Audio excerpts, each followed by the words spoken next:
የፓኪስታን መንግስት ዛሬ ማለዳ ላይ ባወጣው መረጃ ህንድ በሚቀጥሉት 24 ሰዓት ውስጥ ወታደራዊ ጥቃት ልታደርግ እንደምትችል አስታውቋል። ባለፈው ሳምንት በህንድ የምትተዳደረው ካሽሚር በተፈጸመ የቱሪስቶች ጥቃት ምክንያት በሁለቱ ሀገራት መካከል ያለው አለመግባባት ከቀን ወደ ቀን እየባሰበት ይገኛል። ፓኪስታን ከካሽሚር ጥቃት በኋላ ከህንድ ጋር ያለው ውጥረት እየጨመረ በመምጣቱ ለማንኛውም ወታደራዊ እርምጃ በቆራጥነት ምላሽ እንደምትሰጥ ተናግራለች። በህንድ በሚተዳደረው ካሽሚር ግዛት የተፈጸመውን አስከፊ ጥቃት ተከትሎ በህንድና በፓኪስታን መካከል ያለው ውጥረት ተባብሷል።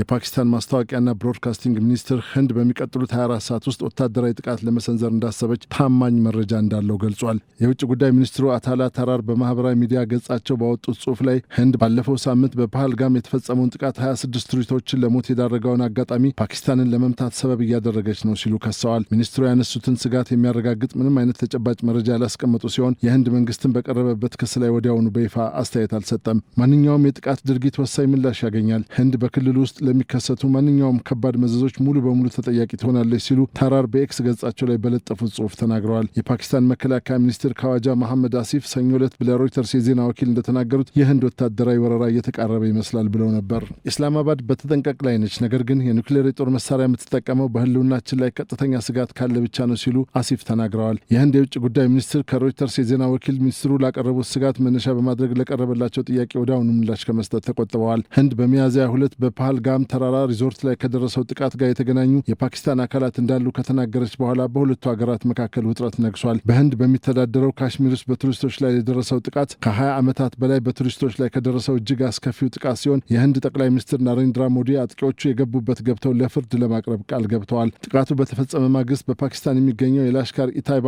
ቀኝ እጅ ነው ተብሎ የሚታመነው ዘ ሬዚስታንስ ፍሮንት የተባለው ታጣቂ ቡድን በመወከል በወጣ መግለጫ ግንባሩ ለጥቃቱ ኃላፊነት መውሰዱ ይታወሳል። ነገር ግን የፓኪስታን መንግስት በተፈጠረው ነገር ውስጥ ምንም አይነት ሚና እንደሌለው በመግለጽ በገለልተኛ አካል ምርመራ እንዲደረግ ጠይቋል። ከጥቃቱ በኋላ ጎረቤታሞቹ ሀገሮች ቪዛ መከልከልና የፓኪስታን አየር ክልል ለህንድ አየር መንገዶች ዝግ ማድረግን ጨምሮ እርስ በርስ በርካታ ዲፕሎማሲያዊ እርምጃዎችን ወስደዋል። በተጨማሪም ህንድ ከኢንዱስ ወንዝና ከሁለቱ ሀገራት ገባር ወንዞች መካከል ያለውን የውሃ ክፍፍል በሚቆጣጠረው የኢንዱስ ውሃ ስምምነት ላይ ተሳትፏን አቋርጣለች።